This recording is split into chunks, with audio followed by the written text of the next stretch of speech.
Philippines, attorney, still have that legal obligation to cooperate with the ICC sa kabila ng pag-withdraw natin sa Rome Statute? With respect to that OSG's comment, yes.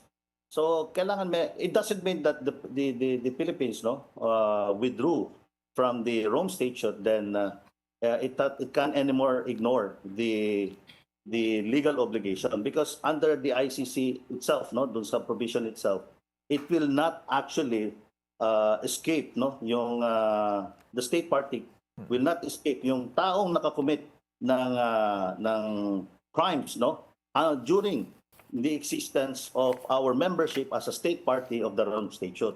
So it will not actually diminish or extinguish or even shield any actors against crime against humanity. So yun po ang sinasabi doon. Oh. Can the Philippines, relatedly, attorney, still legally enforce this ICC warrant without a Philippine court-issued warrant?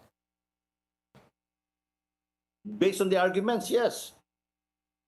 It can still, as I said, yung mayroon po tayong legal obligation. Na-mention po natin yung tatlong basehan. Number one is yung pong obligation under the Rome Statute na kung halimbawa, nag-withdraw nga tayo, but yung crimes committed during the inexistence of our membership as a state party, doon sa Rome Statute, hindi po mawawala yan. Pangalawa is yung pong ating constitution, nagsasabi mismo that international laws form part of our local laws. This is what we call the doctrine of incorporation. And number three is yung pong customary international law.